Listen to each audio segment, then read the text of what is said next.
I've got the great pleasure of moderating this formidable panel today. Quite intimidating, I must say, but they are the loveliest senior people that I've communicated with. So thank you so much. Today's session is the strand on challenges and opportunities in institutionalizing national evaluation systems. And this session focuses on the question, how do we best link subnational M&E systems to countrywide systems, and how to build on existing results-based management initiatives and the particular challenges of small island developing states? And fortunately, we've got two senior colleagues from small island developing states who will really be able to give us some rich information on how that might be different from some of the other experiences in other countries. So it will map some of the real life challenges and opportunities in establishing and strengthening national evaluation systems, including the challenges of institutionalizing evaluation. So the overall approach is we won't be taking PowerPoint presentations.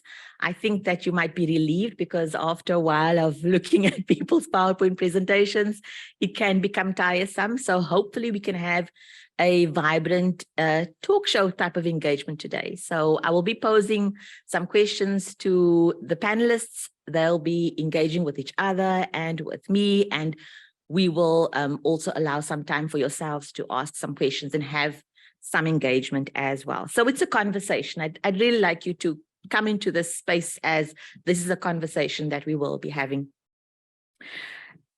Let me introduce you to the panelists. So I will start with, on my very left, we have Mr. Nandro Mara Abila Abala. He is the Oh, I thought you were applauding for my pronunciation. So I have to tell you the story. Can I tell you the story?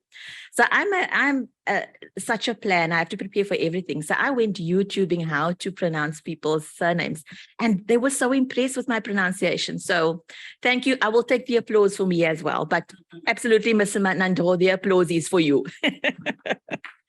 He is the Director General of Evaluation of Public Policies at the Ministry for the Promotion of Good Governance and the Fight Against Corruption of Gabon.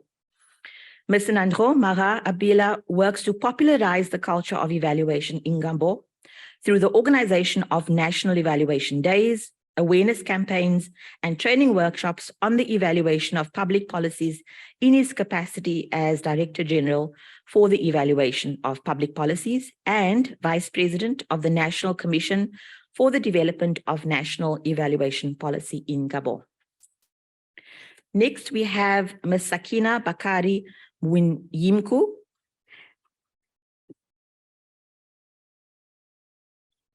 Sakina is the Assistant Director, Performance Monitoring and Evaluation Systems in the President's Office, Public Service Management and Good Governance.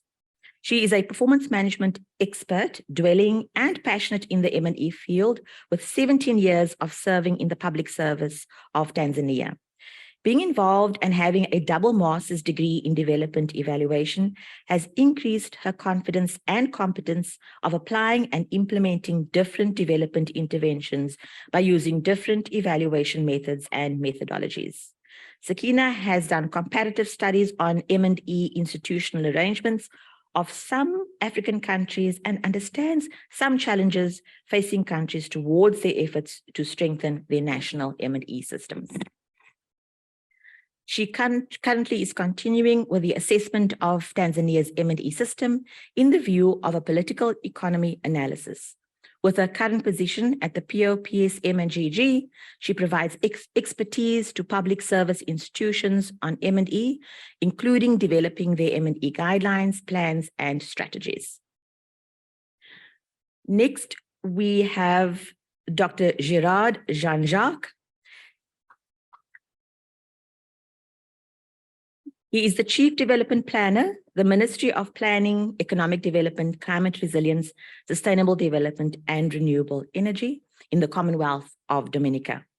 Dr. Gerard Jean-Jacques is a career public officer in the Commonwealth of Dominica, having served 27 years so far at varying levels in the service, mostly in positions of leadership or management. In May 2016, he successfully defended his doctoral thesis at the Université Laval in Quebec, Canada, on the emergence of the Integrity in the Public Office Act in the Commonwealth of Dominica, and was pronounced Doctor of Philosophy in Political Science. His areas of specialization are public policy and public management. Dr. Jean-Jacques is a very analytical and self-motivated, action-oriented individual. He spends much time studying matters related to political governance, democracy, political parties, theories of the contemporary state, power relations, and social network analysis. Dr. Jean-Jacques currently serves as the Acting Chief Development Planner, having previously served as Permanent Secretary in the Office of the Prime Minister, the Ministry of Tourism and Urban Renewal, and the Ministry of Justice, Immigration, and National Security. Next, we have Permanent Secretary Susan Sulu, and I think by now we we know you very well, as much as we can in a conference setting, Susan. And we've heard fantastic things from you so far. So of course, we're very excited to hear from you again. Susan Sulu is the Permanent Secretary for the Ministry of National Planning and Development Coordination of Solomon Islands. In this role, Ms. Sulu oversees national planning, aid coordination, development budget formulation and execution, and monitoring, evaluation and learning for the Solomon Islands government. Prior to being Permanent Secretary, Ms. Sulu worked for the Pacific Islands Forum Secretariat as the Climate Change Finance Officer. Ms. Sulu is actively involved in the areas of development financing, climate change finance, and monitoring, evaluation, and learning. Susan is qualified with a Master of Environmental Change Management from the University of Sunshine Coast, Australia, and a Bachelor of Arts degree majoring in Management and Public Administration and Marine Affairs from the University of the South Pacific. And then last but certainly not least, we have Mr. Marcelo Guaranis. That he was applauding for my pronunciation.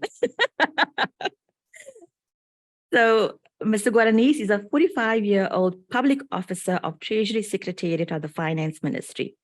He holds a university degree in economics and also in law.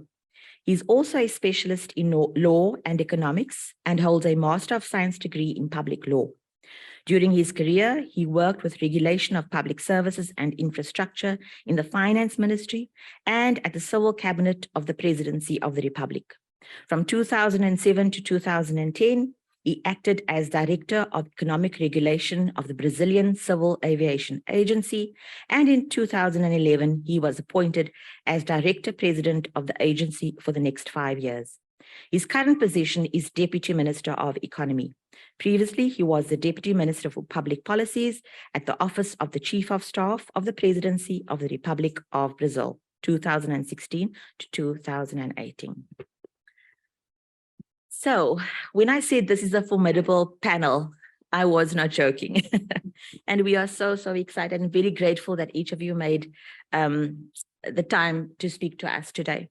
And I posed a few questions to all of you, and each of you, some of you have very specific questions, but the first one is a general question, and I would appreciate if we have an answer from each of you, and perhaps Mr. Guaranis, we can start this way around. And the question is, what are some of the main challenges or opportunities you have faced in institutionalizing M&E systems in your country? Thank you, Candice. Well, good afternoon to all. It's a great pleasure to be here in this beautiful city of Turin. Thank you, UNDP and GI, for the invitation. It's a pleasure to share a little bit of the initiatives that we are doing in M&E in Brazil, and to learn from countries that are trying to implement M&E in their countries too. It's a great pleasure to be with all facing the same difference and challenges and opportunities. Well, in Brazil, we've only started our system after 2017. Although we had some initiatives spread out of the government, we didn't have a system or something organized in order to have monitoring and evaluation. And in 2017, we had the finally high-level support to start something. Why was that? We had that big crisis in Brazil in 2016, economic crisis, and we had the impeachment of our president by that time. And with the change of the president, people understood the importance of trying to evaluate better the public expenditure in Brazil and trying to bring more results to the population. So we had finally a system, an environment that we are able to do that. Together with that, we were being pushed very hard by our National Audit Office. That's an important department in Brazil to start evaluating better in a systematic way our public expenditure. So we got that moment with the technical staff of Minister of Finance, Minister of Planning, and the presidency that all together trying to implement the system. The first challenge that we had was actually to start that. Crisis was an opportunity. So we start with the system that we take advantage of this environment to have the final decision and a political support in high level to start that. The second challenge was a change of culture. In Brazil, we are not used to deal with the evidence, policy-making evidence in regulation. And since I was a regulator, I have a lot of experience on that. And in public expenditure. So I was working in the cabinet of the president, and we are trying to put them together, the two initiatives, how to evaluate everything, regulation and public expenditure. So we could go with them in the same way. It was very good to try to engage all the government in different areas, trying to do that. So we start dealing with regulatory impact assessment. That's the name of evaluation of regulation, and with the public expenditure evaluation at the same time. So the opportunity was to implement this culture in both dimensions at the same time. We are doing that building blocks. So we had regulatory impact assessments at some level ex ante before issuing a regulation, but we didn't have ex post. And we had a public expenditure evaluation at some level ex post, but we didn't have ex ante. So we start trying to fill these gaps and try to have more material for both things and a strategy to implement both things. The third challenge was the political resistance against making the public policy design too rigid, or try to eliminate or reduce the flexibility that politicians has to implement public policies. It was their resistance. So the opportunity that we have was to go in a soft approach. If in our classroom in the workshop on Tuesday, my professors are here right now. We had an example that someone to implement the system had to approve a law in the Congress. We didn't have the climate to approve a law in the Congress, so we started in the soft approach, a soft approach that we have to change the culture, spread the word, so everybody would be in the same page and start being ready to deal with evaluation. So we created a commission without having to have a law, a commission of the main ministries that are worried about the evaluation. We start doing an evaluation system, but not binding. We create a lot of material, also guidelines and handbooks about evaluation in both dimensions. And we trained a lot of people. That's the way we deal with this first challenge. Taking advantage of the opportunity that we have, the climate by that time.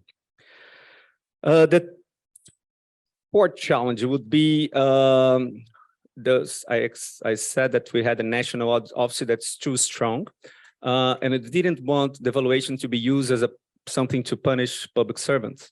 So how to deal with them? So we start working with them, we put them in part of this process they could understand that we are trying to implement a culture of evaluation that will take some time. You cannot punish anyone because of that, because unless we would have resistance from public servants to implement the evaluation. The fifth one, and I'm going to one of the last, will be the spread evaluation to states and municipality. Brazil is a big country. It's a federal government with 3 levels of federation. The federal government, Brazil, and the 27 states and 5,500 municipalities. And all of them has a lot of powers, and they're very difficult to try to deal when you have policies that are in the responsibility of all these 3 levels. Usually to change something or to implement something, you have to start in the federal government, and after that, go to the state level, and after that, go to municipality level. Capacities are different, the human resources are different, but we have to try to start that. So this is a big challenge in Brazil. I will leave this to the next question that you have. And the last challenge is to improve the effects of evaluation results to the budget cycle. Right? This is one we think we still have to do more and implement more instruments so we can improve this part of the evaluation system. Okay, this is my initial word. Thank you very much, Candice. Thank you very much, Candice, and a very good afternoon to everyone. I know the session after lunch in any meeting or conference is always the most difficult one. I will try my best not to bore anyone today. So to respond to the question in terms of the challenges and the opportunities. So yesterday I mentioned a little bit about Solomon Islands' experience and the fact that we are only starting to embark on that journey to institutionalize a national evaluation system. The very start of the process that we took was the method diagnostic that I talked about yesterday. And for us, that was an opportunity to have a better understanding of the ecosystem, but also to allow us to remain focused and targeted in how we prioritize activities to actually work on in terms of institutionalizing the whole system across government. Secondly, one of the opportunities that we took advantage of was the demand within government for evidence, for data, for information. And this, we had demand and therefore support from the political level as well. The politicians wanted to be able to show results and present evidence beyond just the anecdotal evidence. In terms of the sectors also wanted to be able to provide that evidence in terms of the progress that they were making to change and bring about improvements in people's livelihoods and in people's well-being in progressing sustainable development goals, the National Development Strategy forward. So yes, that was also one of the opportunities that we took advantage of. There was a demand.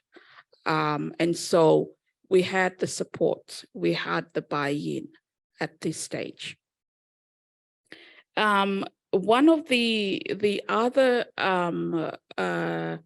opportunities that we took advantage of as well was, and these also helped us, well, it not helped us right now, but it's something that we see as a platform for connecting and linking subnational to the national level. So we have a program that is a grant system. It provides grants to the provincial governments. It is performance-based. And performance and the indicators for performance are based on how provincial governments at the subnational level are sort of engendering to promote good governance at the provincial level, such that good governance can actually contribute to development effectiveness. So that was a program that we took opportunity of. And we used that opportunity to then say that, yes, we are striving to improve governance at the subnational level. How do we then connect that up at the national level? And there was that missing linkage. We were doing some level of monitoring at the provincial level, but it wasn't connected to a national level system because a national level system was absent. So we took that opportunity and that sort of platform that existed already at the subnational level. So I guess those are some of the key things that I wanted to mention. In terms of the challenges, I wanted to mention a little bit on the challenges as well. And also, Candice, you mentioned particular challenges relating to small island development states. One in particular is infrastructure. And so for Solomon Islands, the information communication technology is a particular challenge at the moment. We are trying to set in place infrastructure that would support digitization, communication. And so that is a particular challenge. And noting the geography that we are faced with, it is part of the enabling environment that we need to put in place, but which is absent at the moment. Secondly, is the financing. Now, this is an important one. We finance development, but we do not finance how we track for development effectiveness. And we find there's a particular limitation because unless there is sufficient financing for us to be able to undertake the monitoring and the evaluation, we wouldn't be able to support how we can effectively measure progress or regression, and also how we can effectively monitor for development effectiveness.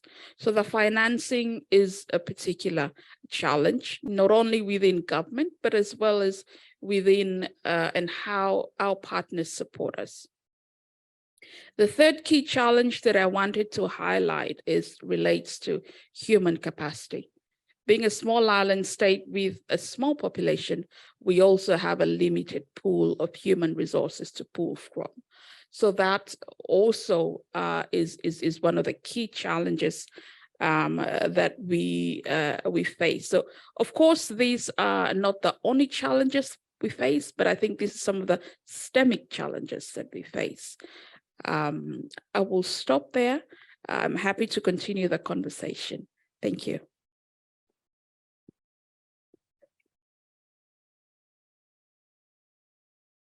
Thank you very much. Good afternoon, everybody.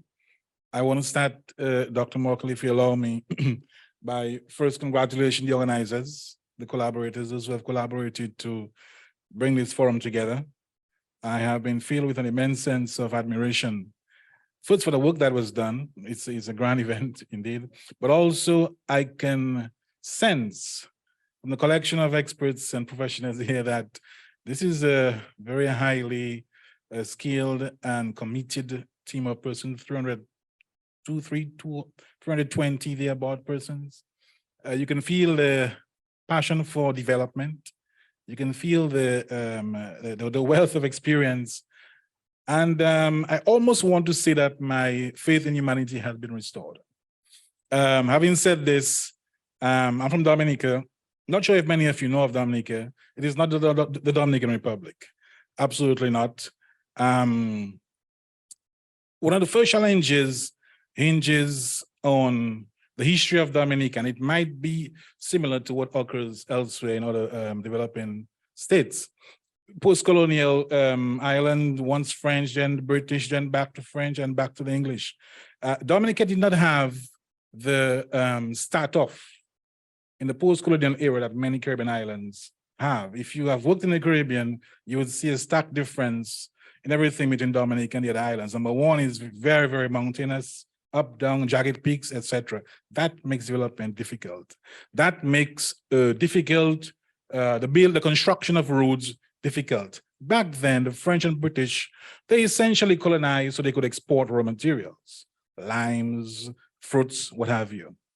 Well, topography like ours did not make for easy road construction. And so the presence of the British and the French in Dominica, I think you could say perhaps it was more like for a little playground, whereas they established themselves and developed themselves a little more elsewhere in other islands. What that means is once we move into the post-colonial era, the systems, the methods, the technology, the way of working, these islands had a head start.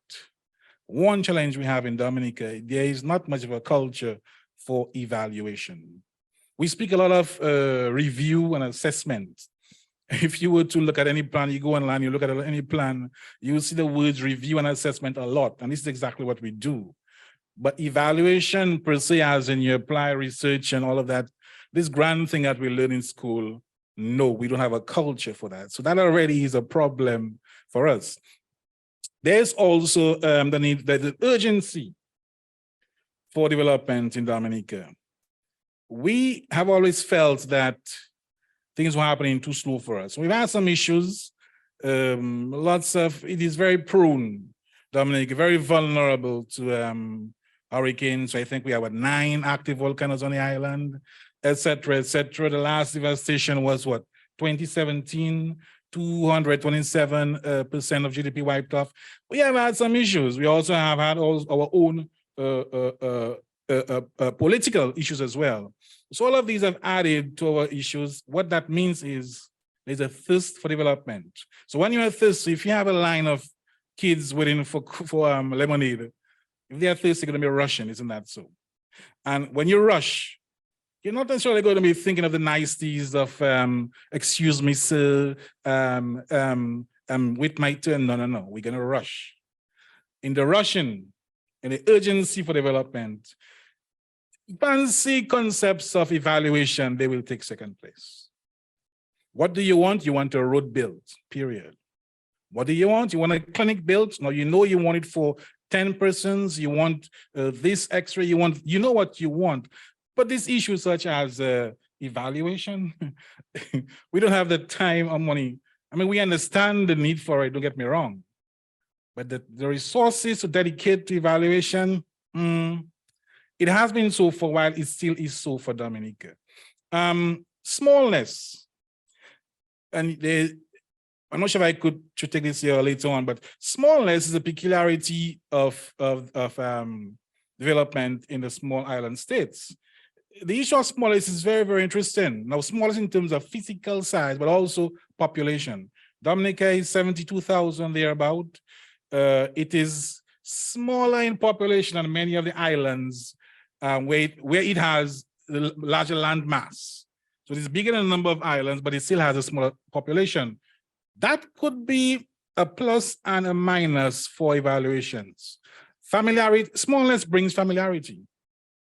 You know the person next to you who may have worked on X project, which is now under investigation. You might not be too inclined to be too precise in the language that you use. Why? Well, that person might be your friend, your cousin, your neighbor. That person might be a nice person who would only have a soft spot. That happens a lot. I think it happens a lot in many Caribbean islands. It happens a lot in Dominica, which is what I'm speaking about right now. I'm going to try to fast forward. Data problem. You might have heard of this, these two words put together a lot. Data problem. We have an issue in the Caribbean, I can say so because I've spoken in many forums and it's the same cry that comes in refrain. We have an issue of accessing, of collecting and sharing real, credible data. It's not that person that's sensitive to the need for that. I think, I don't know, probably really it's just work that we figure we don't have the time for. It seems so to me. So that accessing real credible data to do program evaluation, project evaluation, that is going to take a lot of time. And those of you who work in Dominica, who have been there before, I know you now speaking the truth here. And if you think I'm not, then of course, you're in a question and so let's have a conversation. Lastly, manpower deficit. Manpower, I mean, there are persons back home who can do program evaluation, but they are inevitably deployed elsewhere to do other tasks. Perhaps project monitoring, perhaps doing some economics somewhere. Maybe teach the class somewhere. As I indicated to you previously, what are the priorities for an island that is urgent for development? You're going to use your resources where you think they are most appropriately needed. Opportunities. Well, one thing happened to us in 2017, I told you, Hurricane Maria. The day after Hurricane Maria, Dominica looked like a bomb had dropped. Literally, all the trees, the place looked stark naked. The feeling many of us had was we now have a blank slate to rewrite, to restructure, to rebuild. Those of you who are here and interested in working in Dominica to build this monitoring and evaluation system, now is a perfect time. Why? We are still in the stage of rebuilding after Maria. If you go down to Dominica now, you will see I've made fantastic progress. You look at the data, you look at our books, you will see we have a lot of good work. We now have a plan, National Resilience Development Plan, etc. Things look like they're happening for us. You will also notice in the past years, we have increased tremendously. Government has grown, not necessarily many cabinet ministers, that's happened yet, but in terms of government programs, we now have many more programs than we had before Hurricane Maria. Of course, because government is trying to reach persons, reach corners for development. This, I believe, is an incredible opportunity for us to get evaluation, get a foothold of evaluation in the development framework. So I'm going to pause here on this for now. I haven't spoken about the permanent election campaign. I'm sure I'll have the chance to do that sometime later.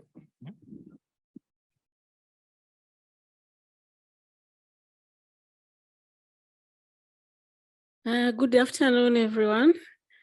Thank you very much, Candice, thank you for UNDP, Independent Evaluation Office, GEE, for organizing this important event for the benefits of our national M&E systems.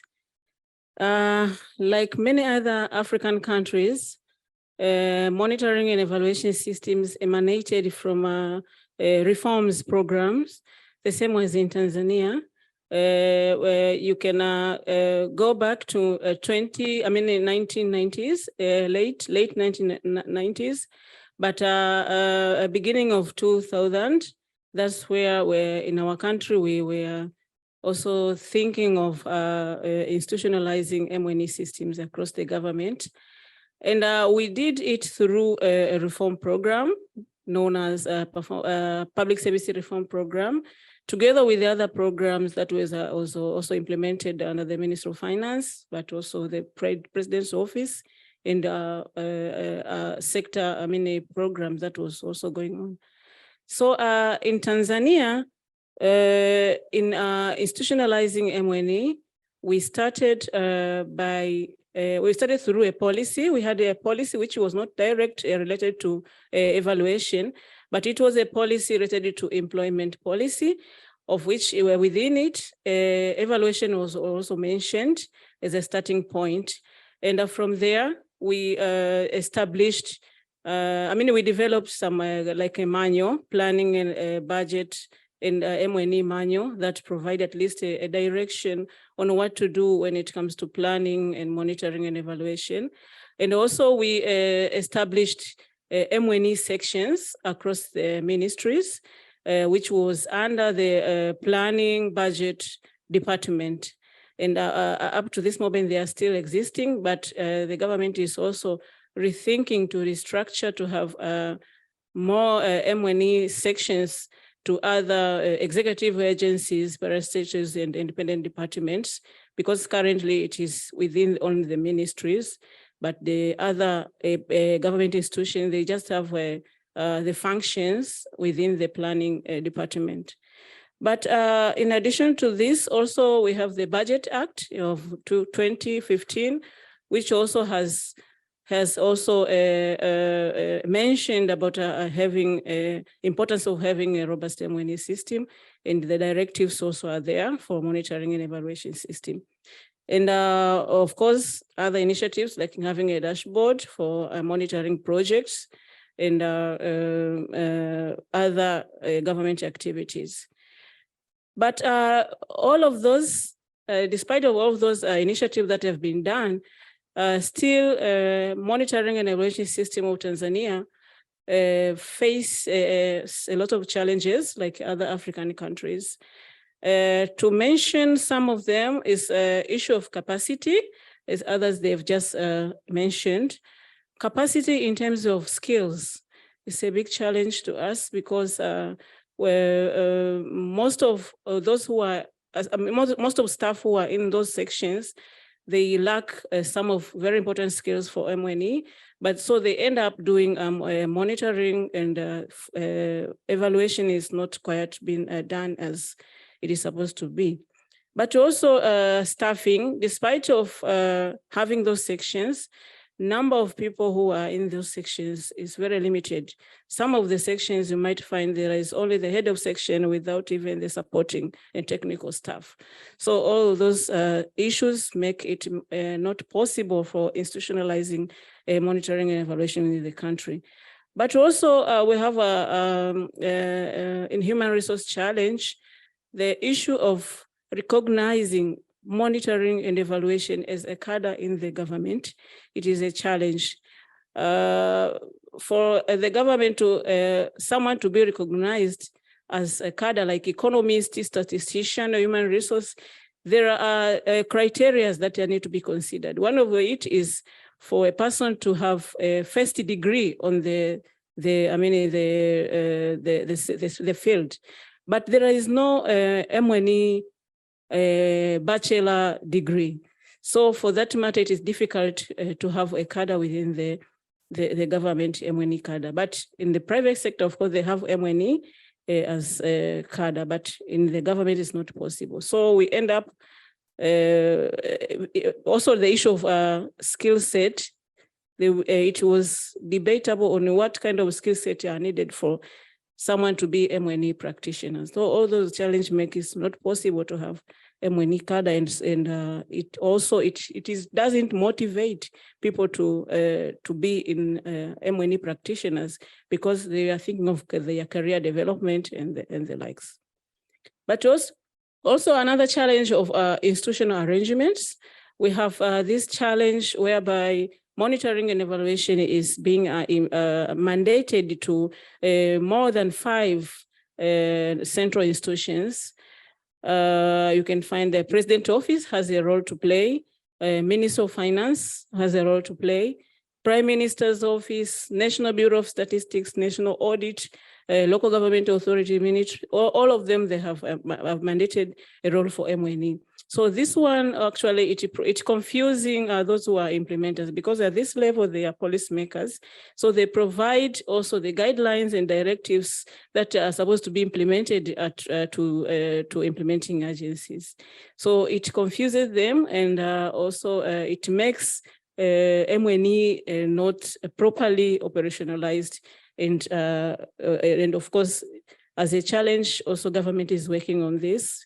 Maybe end of maybe November or by January, maybe we'll have a well institutionalized structures for MNE.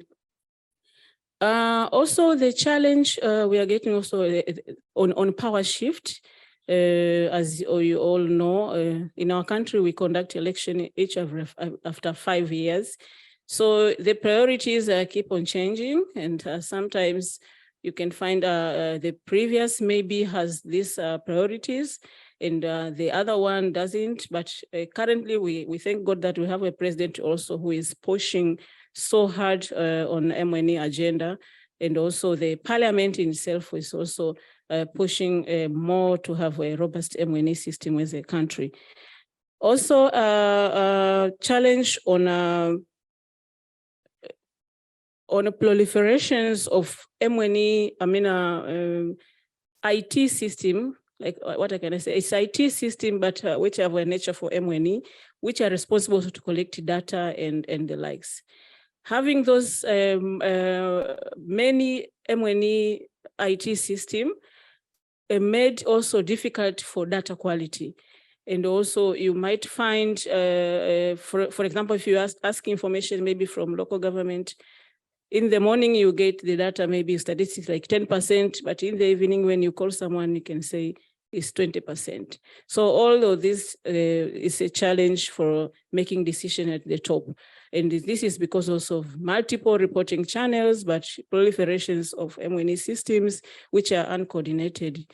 And we thank God that we have a e-government authority in the country that has, together with President Office, Public Service Management, that we conducted assessment to see the extent to which this system are existing. And we find there is more than 400 systems across the ministries, but also the Ministry of Health had more than 100, I think, systems. So all of these were challenges for data quality and accessibility. Also, we don't have policy currently, so absence of proper legal framework for MNE is a challenge, because I think this also is the source of all other challenges, because without having a proper guidance, that means institutions will continue to provide guidance to implementing agencies without even have a proper communication between them. So by having a national policy, we think this will going to be cured.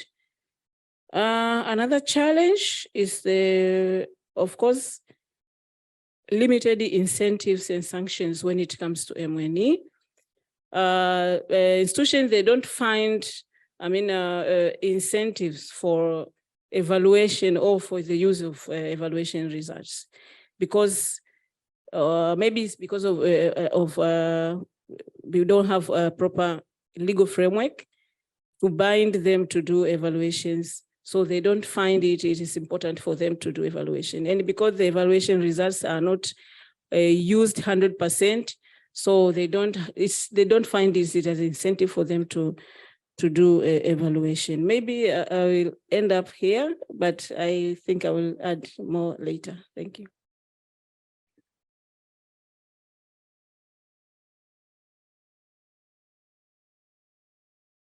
Bien, merci. Je veux m'exprimer en français.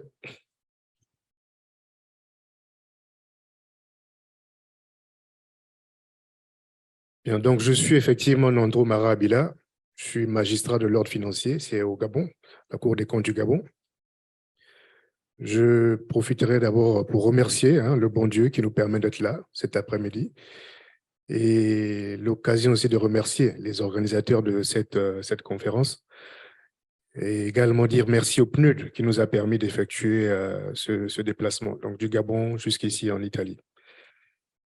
Je suis plutôt très heureux de pouvoir partager le petit bout de chemin effectué par le Gabon dans le cadre de l'évaluation des politiques publiques.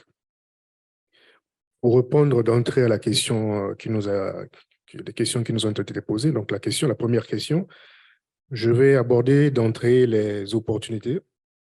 Les opportunités qui concernent l'institutionnalisation du système de suivi et évaluation au Gabon.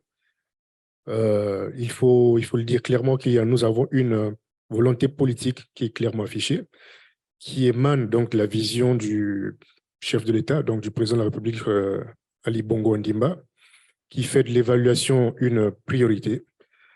Et cette vision donc se matérialise par l'inscription de l'évaluation des politiques publiques au sein de la Constitution gabonaise, donc celle qui a été révisée en 2018. Les plus hautes autorités ne se sont pas arrêtées là. Nous avons également un ministère qui est clairement dédié à l'évaluation des politiques publiques. Ensuite, nous avons des directions techniques. Il y a une qui est logée donc au niveau du secrétariat général du gouvernement, mais également la direction générale de l'évaluation des politiques publiques qui est logée donc au ministère de la promotion de la bonne gouvernance et de la lutte contre la corruption. Toujours pour matérialiser cette volonté politique, nous avons également une journée nationale de l'évaluation qui est célébrée le 30 mai de chaque année. Donc depuis 2015, il y a un arrêté du Premier ministre qui a été signé justement pour nous permettre de célébrer la journée nationale de l'évaluation. Donc après tout ça, nous avons également une adhésion. Donc le Gabon adhère au MAEP. Le MAEP qui est le mécanisme africain d'évaluation par les pairs, mais également la participation du Gabon au FIFE. Donc le dernier, c'était en 2019 à Ouagadougou, Forum international francophone de l'évaluation.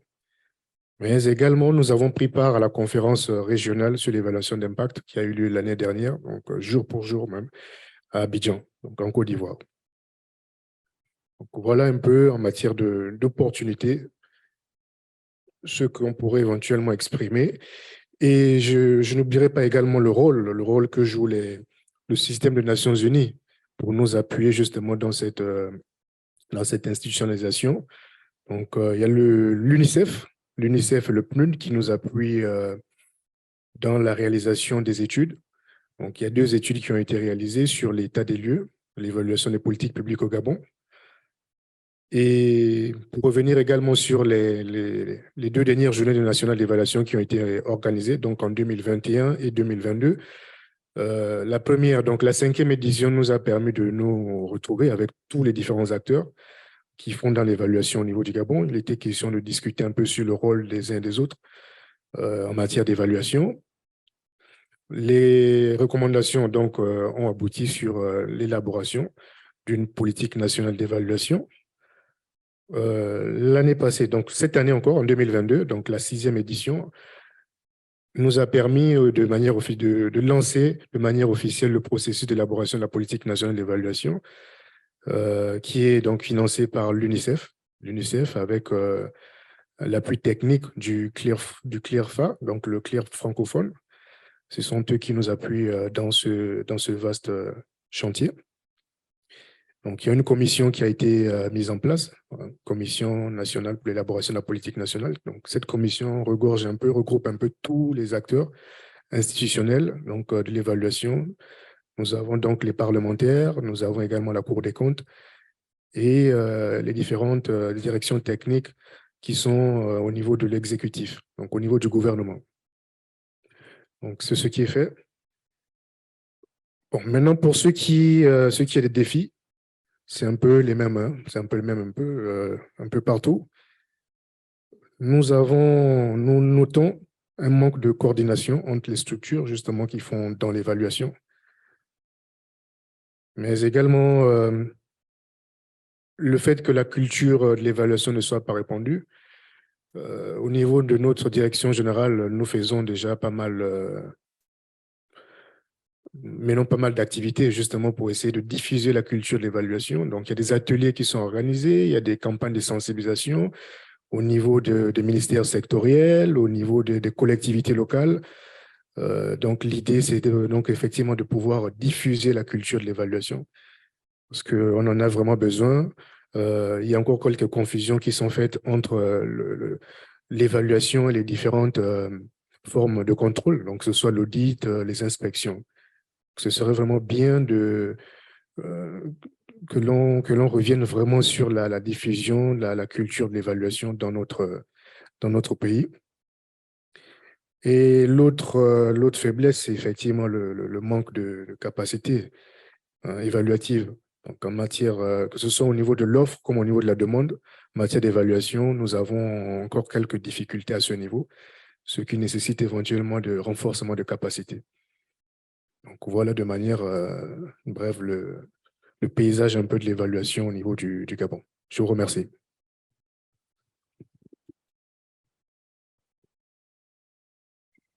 Thank you very much. And I think what struck me about each of your inputs was the fact that how important context is. So your starting point was different, your journeys were different, but yet there are similarities. And what I just picked out, and maybe for yourselves, you could start thinking about that, as we go into Q&A in a couple of minutes, just the importance of laws and regulations, because I think that there's, the sense that it's not the only thing, but it certainly is a lever. And I think that came out from a number of you who spoke about that as well. The importance of champions and political will. I think that was something that's also quite important. And even in my conversations with people during the coffee breaks and so forth, some people have been saying that when we had this champion or when our office was placed in the office of the president, that suddenly when things shifted. So I do think that, some of these things are almost common across the board, that once you have that leadership and that stewardship at a very senior level, things do start happening. But the starting points are very different, and I want to come back to also the issue around subnational and national. And I think, Susan, you spoke about those challenges, and Marcelo, I want to come back to you actually, because Brazil has been successful around the link between subnational and national. So we'd love to hear from you how you address that important task of linking the subnational systems to the countrywide systems, and what have been also some of those main challenges and successes in that regard.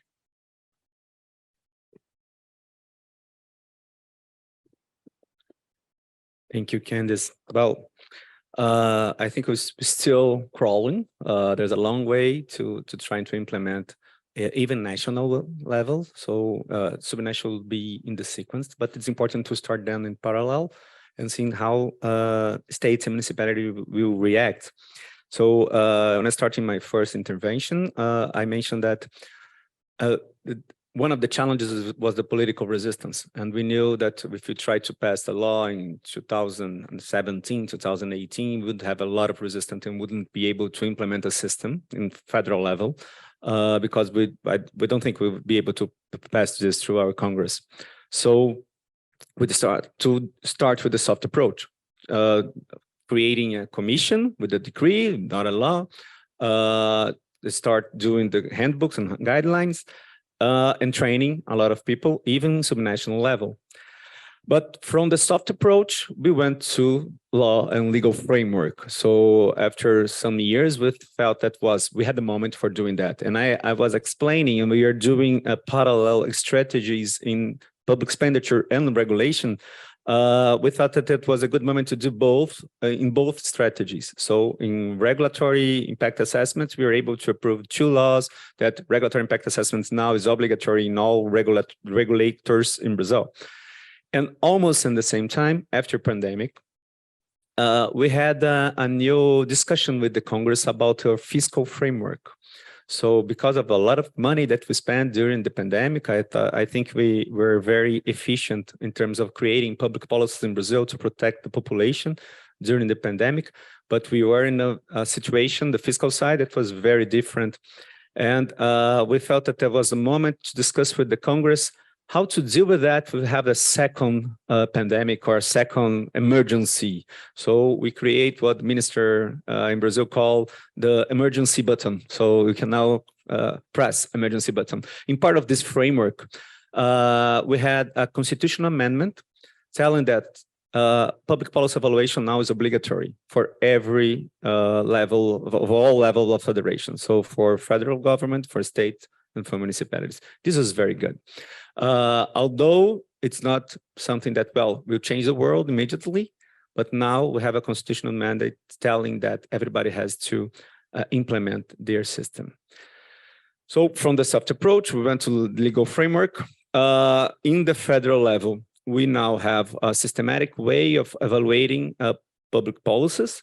We still have to improve the part of linking with the budget system. It is linked, but how to enforce that? But we're doing fine. I think on the level of maturity that we have right now, it's being pretty good. The federal government, how will help the states and municipality with training? I'm here at Flavia, that was in a panel yesterday from the National Public Administration School in Brazil. And the National NEC, the National Public Administration School in Brazil, is responsible for training a lot of people. So we have a lot of online training. I am in the videos for the training, and a lot of people that work together with that. And we checked yesterday in the internet, we have more than 10,000 people certificated on these trainings. And this is a federal level, state level, municipalities. It's pretty good because you know that we won't have this knowledge in all the states and all the cities. So to have this in the federal level with good quality, implementing what we're doing in the federal level is pretty important. And to work with the subnationals, the private sector is helping a lot. Also here, Gabriela is over there. Gabriela Lacerda from FGV, Fundação Getúlio Vargas, University in Brazil, CLEAR. Working together and trying to implement different strategies in some states. We have 27 states in Brazil, 26 states plus the federal district. And so far, we have been able to implement some kind of system in 4 states. It's very important, although few states in 26, but it's important to start showing that we have initiatives. So since we have the constitutional amendment right now, telling states to have evaluation system, they will have to copy each other or to implement each other, and having some initiatives is very fine. So one of the states, Espírito Santo, that's a pretty good state in terms of public management. It's very well developed comparing other states, has implemented a full system. It's good. So it's possible to do this at state level. A municipality, they have one example. It's a big city close to Rio de Janeiro. Also a pretty good example of public administration in city level. They are also implementing. So we have 2 champions, one state and one city that has been implementing this. What we have to do now? We have to have a strategy to try to spread this quickly. I think in 5 to 10 years, we can have a more robust system in subnational levels. That's the way this kind of things that every time we have to take something from the federal level to the other levels takes some time. It's important to see if it's possible. So to have champions, it's very, very good. And after that, to try to increase the level of increase the speed of spreading that. Yeah, how can we put more people involved on that? So again, training is a pretty good part. The private sector initiative is important, and all the donors and partners all over the world that help us implementing evaluation. But I think it's important. And again, because of all the crises that we have in 2016 and 17, states know that how important it is to do that. Pandemic was very hard. But again, we did good public policies in order to reduce the effects of the economic effects of the pandemic over the Brazilian population. And we are able to create a fiscal framework that we could give a lot of money to states and municipalities. And all of them were able to improve their fiscal situations. So now they know that they have to keep on the way that they are now. So it's important to implement the system to keep finance in a good level. So the constitutional mandate came in this moment. That's very important to make this really permanent. I think, so another thing that struck me about and thank you very much for that, Marcelo, it's such a difficult issue, the linking of subnational to national systems. And I think that a lot of our countries have started at the national level because it's an easy win, the consistency or the levers are easier. And, it also depends on the form of the state. So if you have a unitary state with federal characteristics, or you have a federal state, it has differences in how easy it's going to be to do this, because of course there are differences in how laws and policies and to what extent they can roll things out. But the other thing that you said was so striking, and I think it came from Dr. Jean-Jacques said the same thing as well, is how a crisis is an opportunity as well. And just coming back to that I think we've spoken in this entire conference about the crisis that we are in, and for us to reframe that to say that how can that become an opportunity for real change to happen as well. And I think that's very inspiring. But just coming back to the subnational and the national link, and I'm wondering whether other panelists have a different experience. And I'm wondering, Sakina, your system has been in place for such a long time. So I'm wondering, what was it like for you? Is it a challenge? What's your context like? Thank you, Candice. As you have said, we have started a long way, but we kept on going back and forth because of the challenges that we couldn't have escaped at this particular time. The main challenge that make us going slowly, as I said, is institutional arrangements, being in the fact that monitoring and evaluation has been mandated into more than 5 central institutions. So the coordination was a big challenge and also affected the implementers, and actually up to the local government level, subnational, where they have a big portion when it comes for data, because most of the data, they are generated from local government, at a very local government level.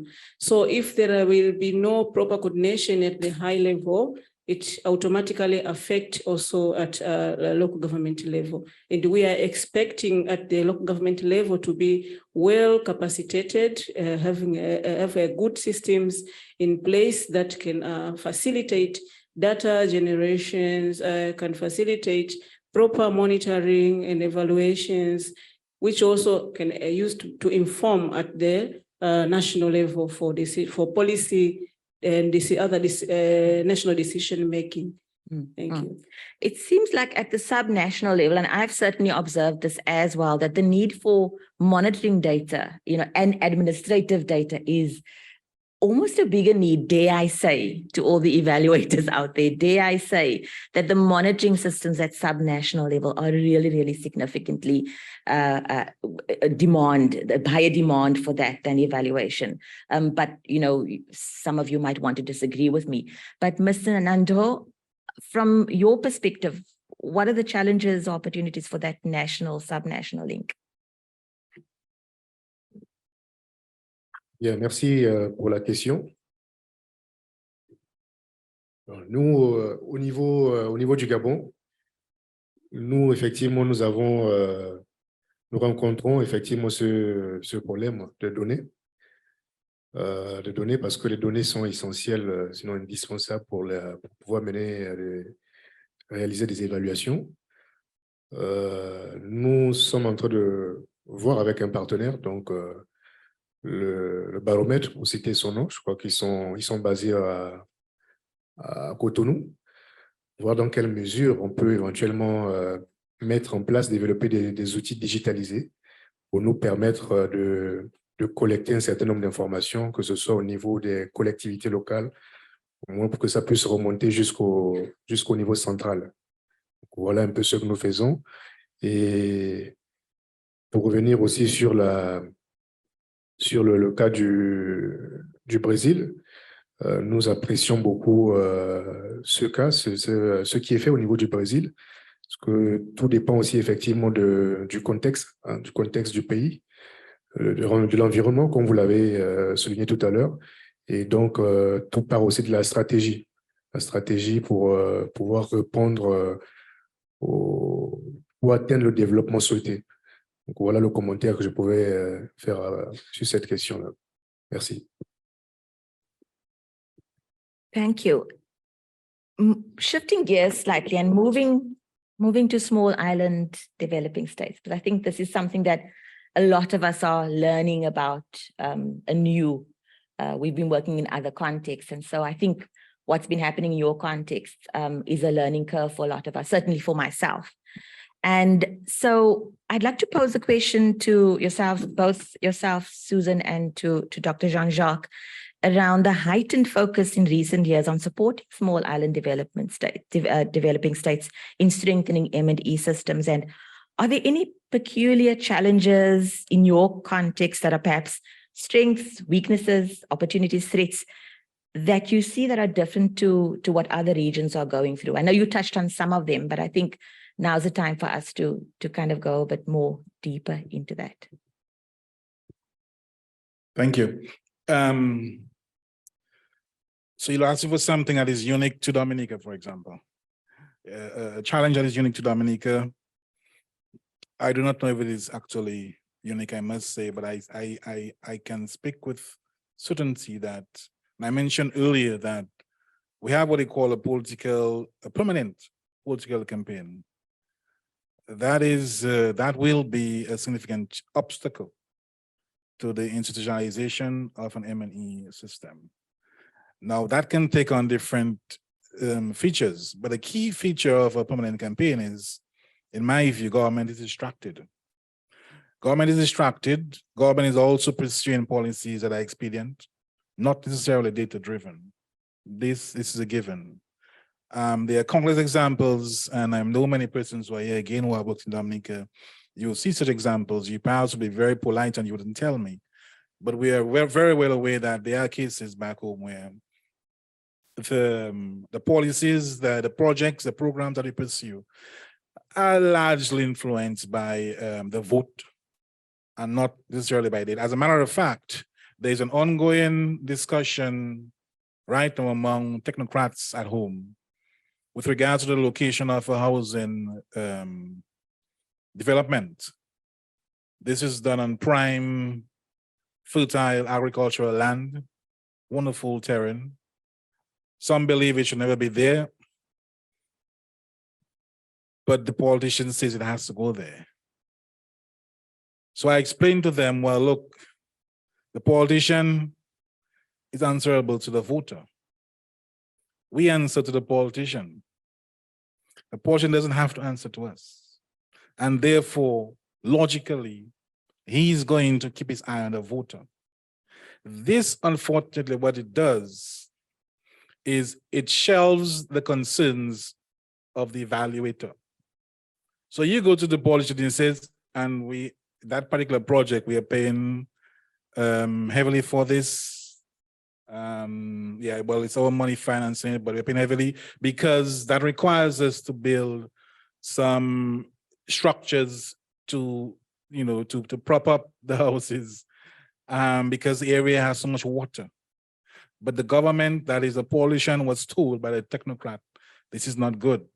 The technocrat did the work. It was an evaluation, did the work, did some survey, spoke to farmers, I guess you might call that data collection, and concluded this is not good. However, for about 5 years now, the politician has promised houses are going to be built there for you at no cost to you. We have had this thing with us for a while now, the permanent campaign, and so the government works constantly. Government is focused, driven by the vote, because your opposition also driving the government because the opposition wants votes too. This is something I look out for in Dominica. And I say so because, of course, I'm fiercely Dominican. I live it, I understand it. Political science is my thing, so I understand it. I work with it. But that's going to be a major challenge for MNE in Dominica, I can assure you. The political expediency versus evidence-based decisions. What you are saying makes me think about that.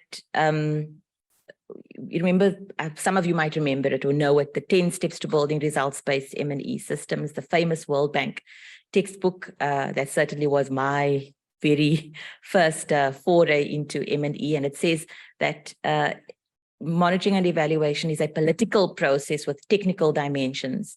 And this is what is coming through now, that it's first and foremost the political process that is the bigger challenge. The technical stuff is almost easy, dare I say.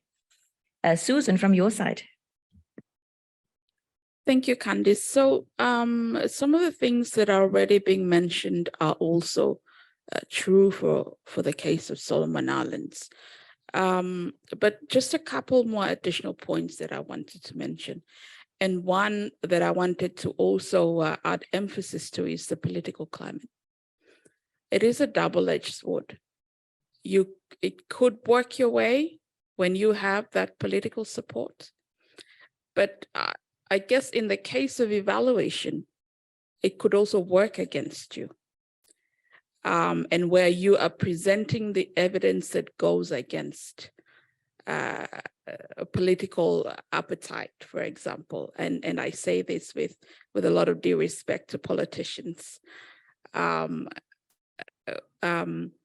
So that is something that for Solomon Islands is something that I do see as a potential challenge moving forward. But for now, I do have the political buy-in.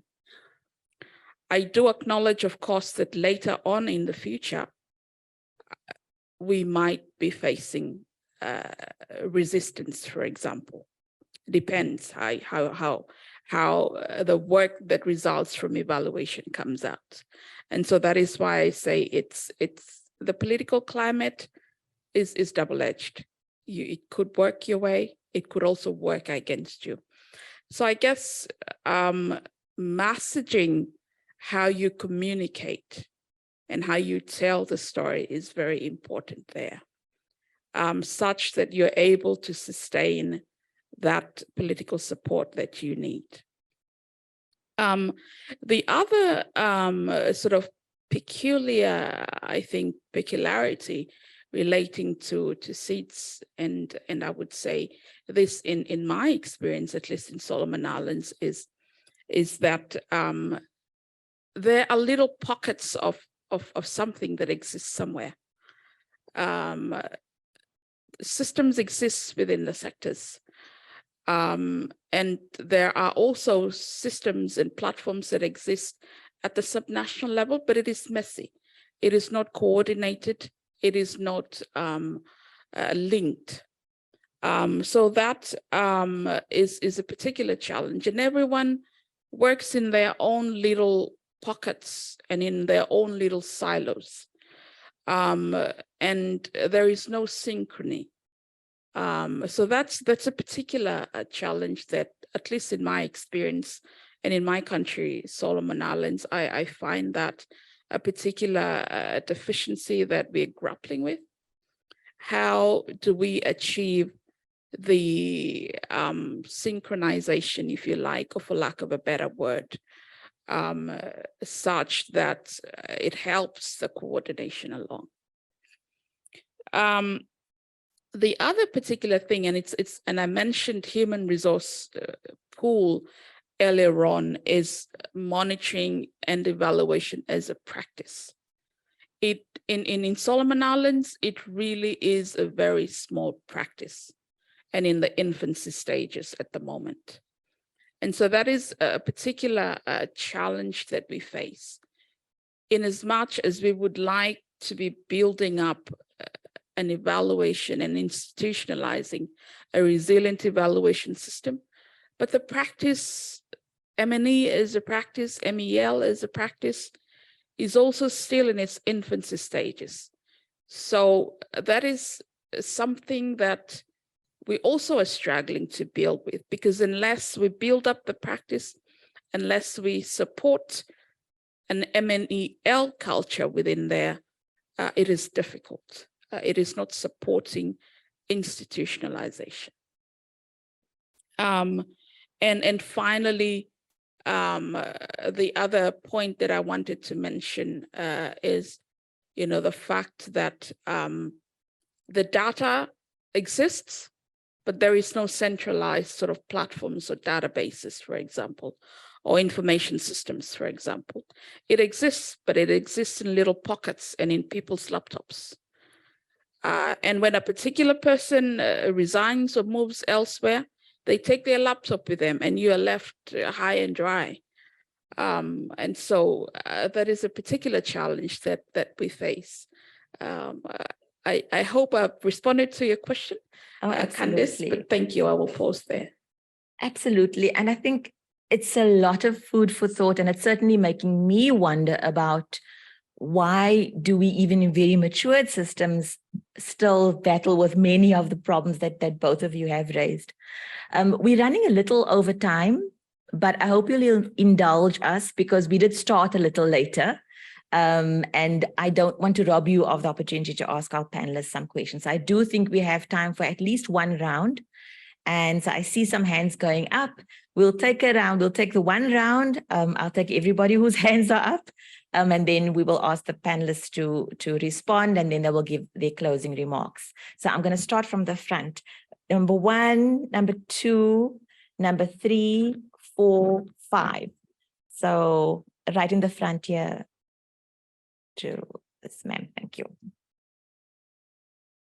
Thank you very much, the presenters, and congratulations for a wonderful work you're doing in your respective countries. My name is Dr. Angelina Matijo Bazuba from South Sudan, University of Juba. Mine is more of a of a comment, and I guess this could probably be one of the reflection questions that we may all ask ourselves. When I was listening to most of you with what you were saying, I do see the challenges around working, being inside in the government, but also outsiders within. We do have outsiders who are working with the government, who are seeing the government, and we see all the complexities around working with this system of monitoring and evaluation. And then I started asking my question, one question, like, who owns the data? The data are being collected. For instance, the UNDP or UNFPA or WFPA may come in the country and they may run projects. They may have a brilliant and wonderful M&E system. And at the end of the project, they will be able to collect information nicely, nice reports. It will be validated and we will be able to come up with the findings. However, when it comes to this project, which is the government, and we are looking at the systems, the policies we have in place, we are unable to monitor. Then what went wrong? What is wrong? What is happening here? Is there a way we can say you are operating within how do I say? In a vacuum? Because when they come to a country where the system should be working. And if the country has a system or the country doesn't have a system, how are they managing to operate in a context where the system are not operating? Probably we should start asking ourselves, maybe we need to start supporting this government institution to be able to have the contextualized system of monitoring so that we too can operate in that context. So this is the way I was thinking about it. But again, I was saying, even when they collect this information, Agents A will come in with their data and they will have their data, their own. They will keep their data somewhere, they will publish, they will produce reports and they go. Another agents will do the same. Another organization will do the same. Are we really doing justice to those people we have gathered information and we have conducted research and studied and even those projects? I think we are not doing justice to the community or the citizen and even justice to ourselves who are in that particular country or system.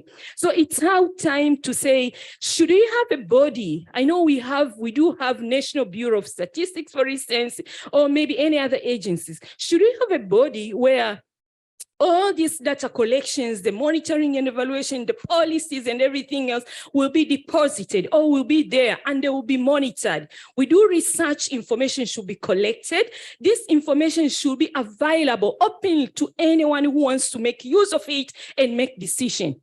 And then we get rid of these issues which my sister from Tanzania has just said, the proliferation of IT technology coming in and collect information. And there's a lot of contradiction and the contestation of some of the information.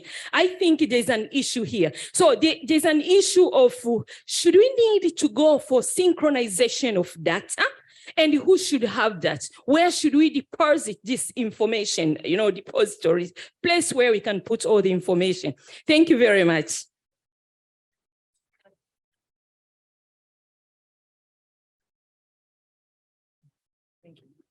Hi, good afternoon. Camille Spencer, Ministry of Planning, Trinidad and Tobago, my colleague from Dominica. My first question is to you. Given all the challenges that you have explained here this afternoon, just want to get a sense from you exactly what steps have you guys taken thus far to at least begin building your M&E system in Dominica, given all your challenges, which extends to the rest of the region as well. So I perfectly understand where you're coming from. And my second question is to the entire panel, and particular to Brazil. You have spoken about constitution. And of course, to my colleague from Gabon, you've spoken about mandating to the constitution the practice of M&E. Within my context, laws are meant to be broken. So saying constitutionally that you have to do X, Y, and Z doesn't mean anything. Is there any other tool, initiative, incentive, other than legislation, that we can really enforce the practice of M&E? Thank you.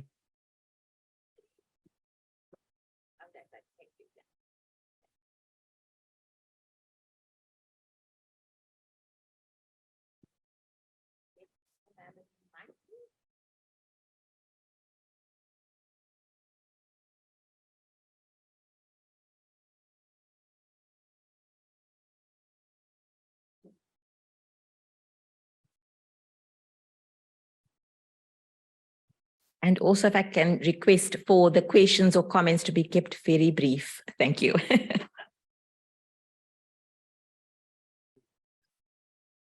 Like we've got a technical problem. Can we get another mic? Oh yeah, there's one over there.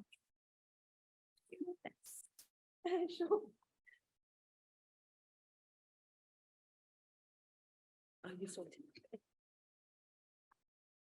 Thank you very much. Good afternoon, everybody. Mudieri from Botswana. Thank you, Candice. Thank you, our good panelists.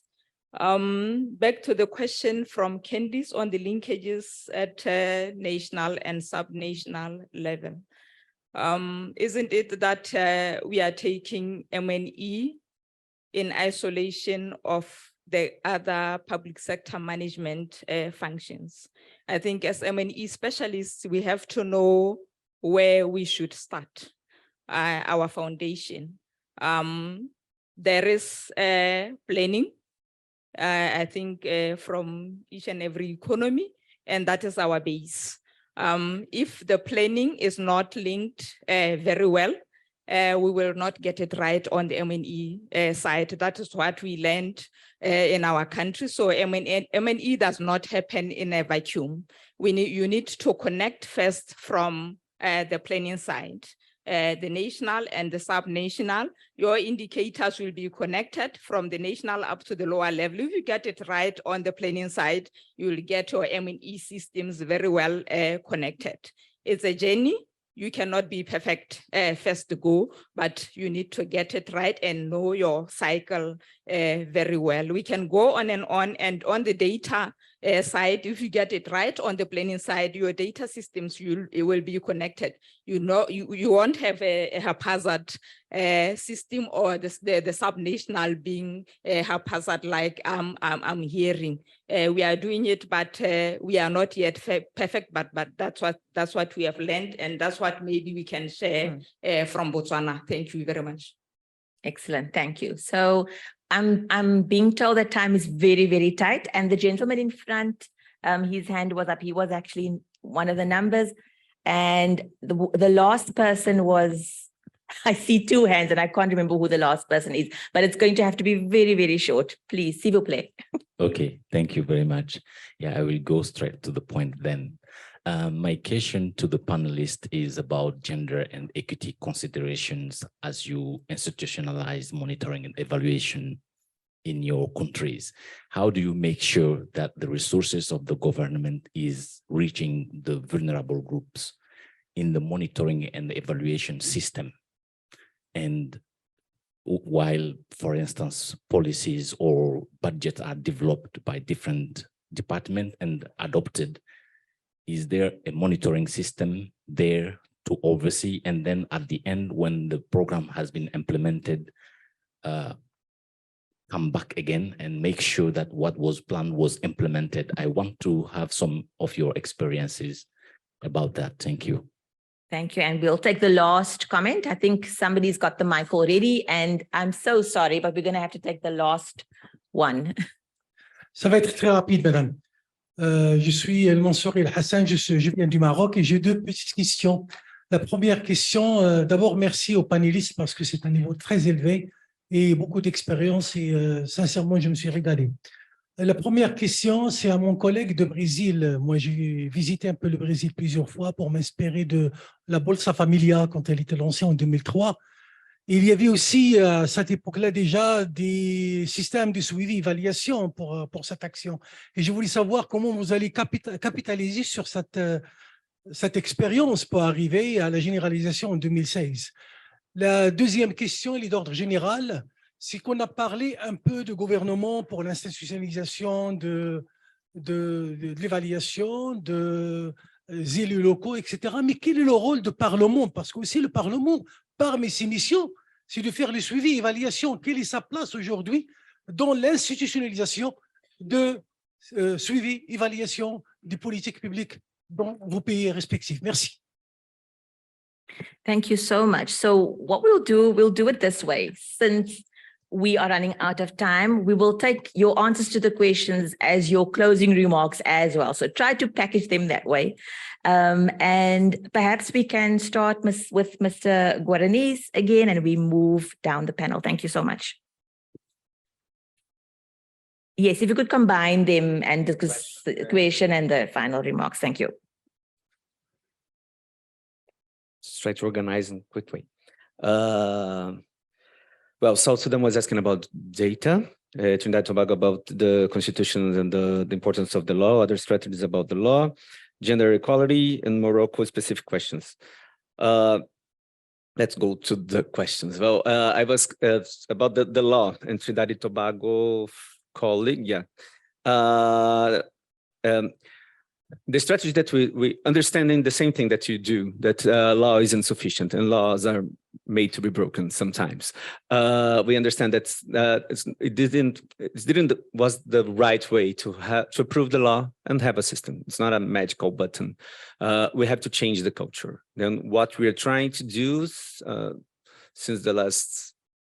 since 2017 is to spread this new culture of evaluating. That's why we try to combine both strategies, public expenditure and regulatory policy. So every time a regulator is doing something in terms of regulating infrastructure, regulating electricity, we want everybody in the government to understand the importance of evaluation. So we started this soft approach, creating commissions, creating guidelines.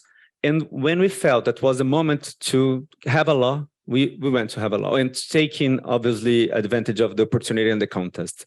There was different contests, regulatory issues. We are trying to reduce the regulatory burden in Brazil. This government understands that need to improve the business environment, so have to improve regulation, better regulation in Brazil. So that's why we approved the law to introduce regulatory impact assessments as obligation. And after COVID, because of the fiscal situation of the country, we saw a moment that we could review some part of our fiscal framework. So it was there when we thought that was important to put this in the constitution. Again, it's not magic, it's a part of that, but trying to build blocks. We're changing the culture, training a lot of people, saying the same things year and years and years, and after that to have the law. Gender and equality, how to make sure that the resources go to the minority groups. I don't think the way we are trying to evaluate our policies as well, we have the objective. Are you really getting that objective that we plan to have in the first moment? So if it is something that's destined to the minorities, yes, we are doing that. But when you're talking about like Bolsa Familia, that my colleague from Morocco said, is something general. So it has to make sure that it's not excluding anyone, but we don't have this kind of dimension. Yes, we do if it is a policy specific that we are reviewing in this sense. Planning, implementation, yeah. And the two specific questions, Bolsa Familia and Auxílio Brasil, will be very quickly because I know that's too specific. In Bolsa Familia is the main cash transfer program that we have in Brazil. It's a very successful one, have some years, that maybe 20 years. And pandemic was also very important because Bolsa Familia is something for some registered family that we can identify as the one that are in need to have government aid. During pandemic, and the first moment that everybody was told to be at home, people could not work and could not leave home, what we are very worried about, President himself, was, well, how people are going to survive. Because as you may have in our country, we have a lot of people in Brazil in an informal economy. We cannot see them. They are not in our social program. A lot of people that are working in the streets are working informally without not being accompanied, not being paid in a regular contract. This was a real problem in Brazil. So what we had, we created an emergency aid that was very successful.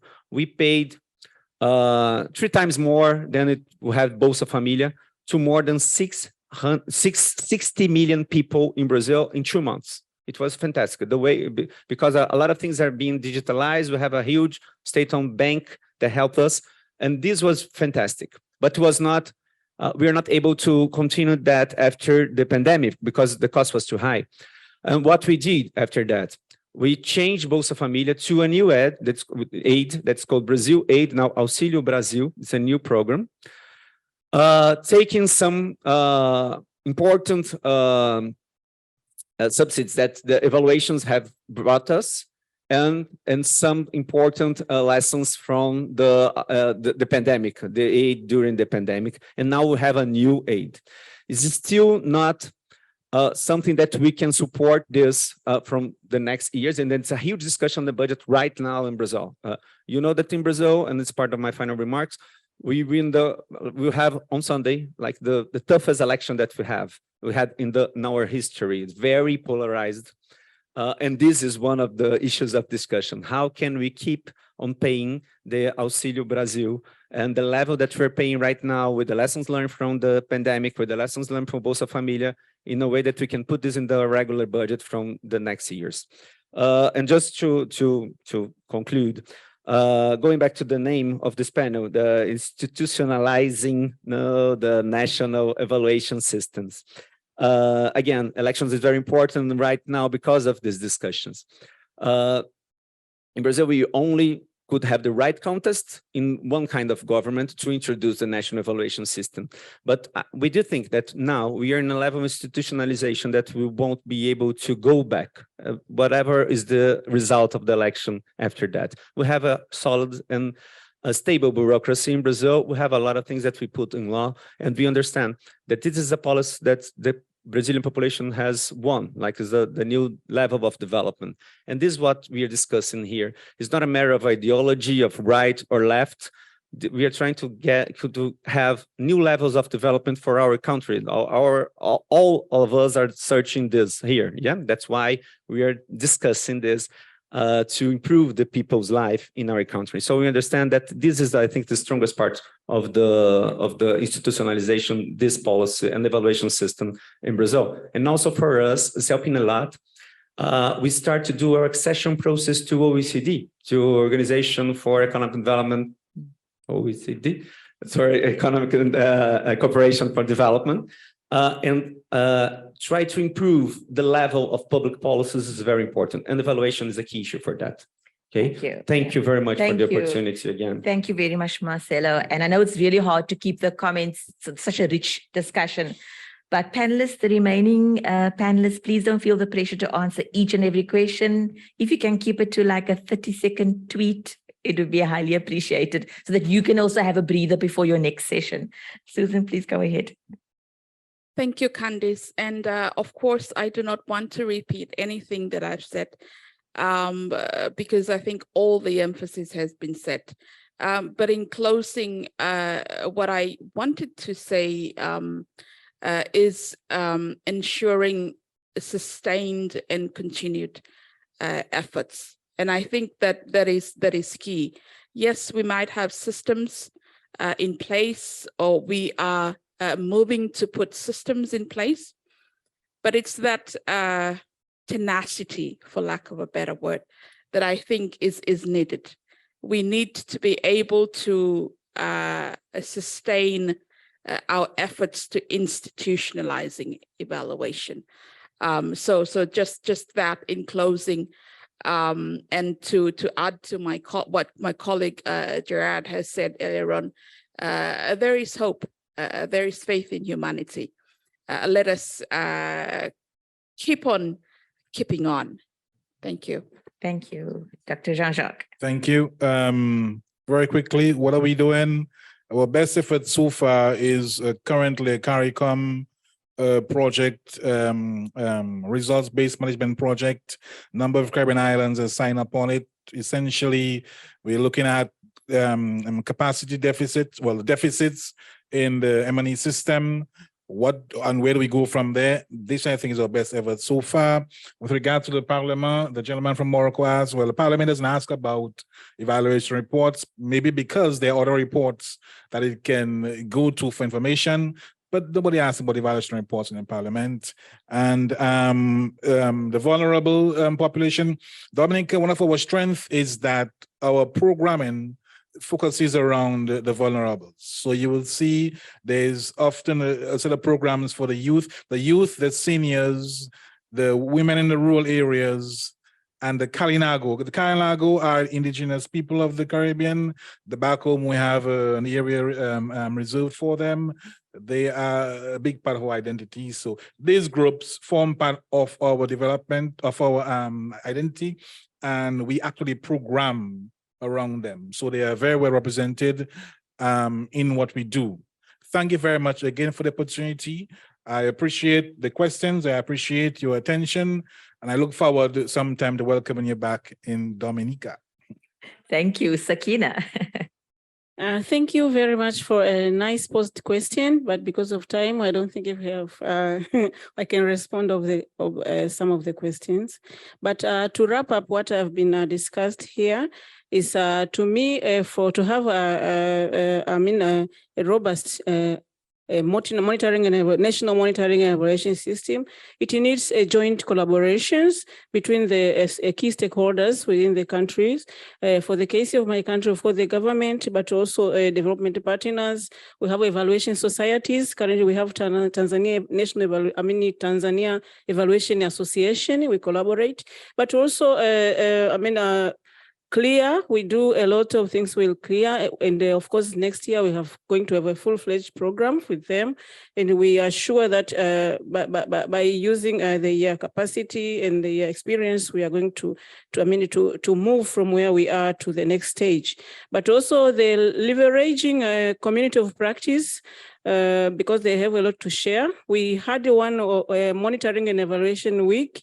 We started this year. We expect maybe next year we are going to improve the way it is supposed to be, but also to gain a lot and improve our MNE system. But also we have to also to invest in capacity development. Yesterday, Candice said capacity development is not all about the skills, but for us, we really need skills for MNE because we need people to understand what does MNE entails about. Because we think if they will know in deep on what it is, it will be easier also at all levels, at the national level, to understand when we are presenting our agenda for MNE agenda, and it will be easier for for the institution to implement and to do evaluations and proper monitoring of the projects. And also proper financing for MNE is a key for us. We think if we will not be properly financed, we will not be in a position we want to be. Thank you very much for these opportunities, and you're all welcome to Tanzania to climb Mount Kilimanjaro and the Serengeti. Of course, you're all welcome. Thank you. Thank you, Sakina. Mr. Nanto. Bien, merci. Un mot de la fin. Alors, pour peut-être réagir de manière brève sur la préoccupation de notre collègue du Maroc, c'est vrai que la constitution gabonaise prévoit effectivement que consacre l'évaluation des politiques publiques, mais ce qui nous manque, c'est plutôt les textes d'application. Et les textes d'application et éventuellement le renforcement des capacités aussi pour nos parlementaires pour qu'ils puissent réellement réaliser des évaluations. C'est pour ça donc que nous avons pu élaborer un programme avec l'appui du CLIRFA, un programme avec 5 composantes. Donc, d'abord, le renforcement des capacités des points focaux, le diagnostic qui va être fait, l'élaboration de la politique nationale d'évaluation, le plan de renforcement de capacité, ensuite la mobilisation de ressources pour nous permettre de réaliser de manière efficace les évaluations des politiques publiques. Voilà, merci. Thank you so much. Can we please give a warm round of applause for our amazing panelists? And thank you so much to yourselves as well. You've been a wonderful audience. Enjoy your coffee. We're probably going to start in 2 minutes again. Thank you.